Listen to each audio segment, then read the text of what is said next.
আমি জাস্ট পড়ে গেছি। আমি কিভাবে পড়ে গেছি আমি জানি না। আমি ভাবছি আমার পিছনে পুরো আগুন ধরে গেছে। তারপর আমি খুঁজতেছিলাম আমার বাচ্চা, আমার স্বামী ওদেরকে। তারপর আবার আমার হাজবেন্ড দৌড়ে আইসা আমাকে তুলছে। পাশেই বাচ্চাগুলো ছিল, খেলতেছিল। একটা বাচ্চা পুরোপুরি খণ্ড বিখণ্ড হয়ে গেছে। পিছন দিকে তাকায় দেখি আর 4টা বাচ্চা দোলনায় ছিল, একটাও নাই। আর পিছনে পুরো আগুন। কোনো শব্দ শুনি নাই জানেন, শুধুমাত্র ওইটা পড়ার পরে জাস্ট ওইটারই একটা শব্দ, আর কিচ্ছু বলতে পারবো না। আমি ভাবছি আমিও বোধহয় আগুন ধরে মরে যাবো ওইখানে। আল্লাহ আমাকে কিভাবে বাঁচাইছে আমি জানি না। 5 হাত দূরে ছিলাম, জাস্ট স্কুলে ওই প্লেনটা আমার উপর দিয়ে গিয়ে 5 হাত দূরেই পড়ছে। ওইটা 5 হাত দূরেই পড়ছে ভাই। এটা না কি প্রশিক্ষণ বিমান ভাই, এগুলা এইরকম জনবসতিপূর্ণ ইসে কেন কেন ভাই এই রকম কতগুলা বাচ্চা, কতগুলা নিষ্পাপ প্রাণ পড়ে গেছে আমার সামনে, আমার চোখের সামনে ভাই। বাচ্চাটা জাস্ট আসতেছিল, একটা বাচ্চা, 6-7টা বাচ্চা ওইখানে খেলতেছিল। স্কুলটা ছুটি হয়েছে, 2-3 বাচ্চারা, গার্জেনরা আসবে তাদের জন্য হয়তো অপেক্ষা করতেছিল। কয়েকটা বাচ্চা দোলনায় খেলতেছিল, সবগুলা যা মুহূর্তেই শেষ ভাই। এই আগুন আমি বলতে পারবো না এটা কেমন আগুন। 2 আর 3 আল্লাহ বাঁচাইছে ভাই, আমরা ভালো আছি। না না, স্কুলের পাশে না ভাই, আমার বাসা বাউনিয়াতে। ইয়ানা খান, ইয়ানা খান। আমি ওই যে স্কুলের যে রেজাল্ট দিছে ওরা ভালো করছে, সেজন্য ওদেরকে আবার ডাকছিল, ওই পারপাসে গেছিলাম। ওখানেই ছিলাম ওইখানে, ওই রাস্তাটাতেই। আমার সামনে না পড়ে জাস্ট আমার পিছনে পড়ছে, আমার বাচ্চা ছিল আমার সাথে, ও আছে, ভালো আছে। ও একটু দূরে ছিল, আমি কাছে ছিলাম।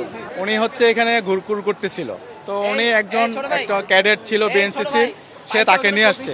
আনার পরে এখানে বলল যে আমি এখানে পানির দায়িত্বে ছিলাম, সারাদিন পানি বিতরণ করতেছিলাম। তখন উনি বলল যে ভাইয়া ওনাকে এখানে বসানো যায়, আমাকে বসান। তখন আমি জিজ্ঞেস করলাম ওনাকে যে আপনার কে আছে এখানে। বললো যে আমার এক নাতনি শারমিন নাম, ও মাইলস্টোনে ক্লাস 8-এ পড়ে, ওকে আমরা কোনো খোঁজ পাচ্ছি না। তো বললাম যে আচ্ছা ঠিক আছে, আপনি টেনশন করেন না, বসেন, দেখি আমি খোঁজ করি। তবে এখন থেকে প্রায় 2-2.5 ঘন্টা আগে ইমার্জেন্সি থেকে কিছু লোক আইসা এখানে মানে বলতেছিল, তখন অনেক লোক ছিল, যে শারমিন নামে কারো কোনো মানে অভিভাবক আছে কিনা।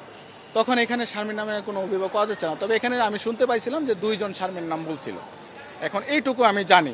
আর আমার একজন ড্রাইভারের সাথে কথা হয়েছে অ্যাম্বুলেন্সের, তার নাম জাহাঙ্গীর। সে বলল যে 4 জন সে নিয়ে গেছিল, সে ইউনাইটেড হসপিটালে নিয়ে গেছে। 4 জনের মধ্যে ইউনাইটেড হসপিটালে নেওয়ার সময় একজন ছিল গার্ডিয়ান, আর 3টা ছিল স্টুডেন্ট। 3টা স্টুডেন্টের মধ্যে একটা স্টুডেন্ট মানে যাওয়ার পথে নাকি গাড়িতে মারা গেছে।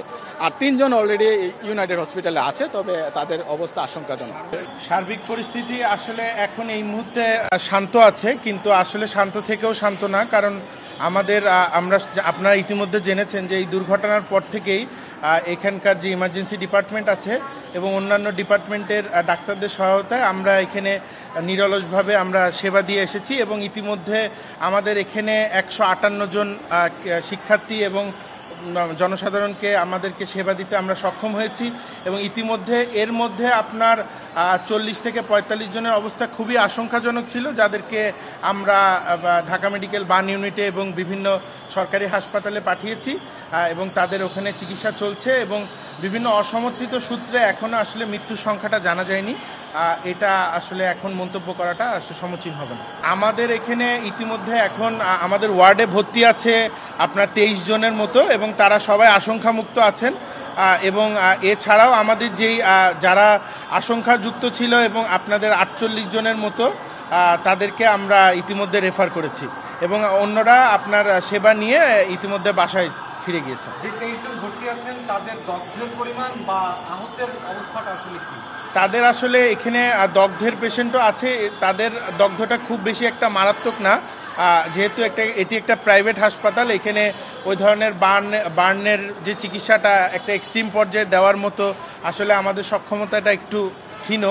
সেই জন্য আমরা আসলে যেগুলো এক্সক্লুসিভ বার্ন হাসপাতাল, সেই হাসপাতালগুলোতে আমরা বার্নের পেশেন্টকে রেফার করেছি। এবং এখানে যারা আছেন তারা কেউ প্যানিক অ্যাটাক হয়েছেন, কেউ খুব বেশি গুরুতর আহত না, তাদেরকে আমরা চিকিৎসা দিতে চাচ্ছি।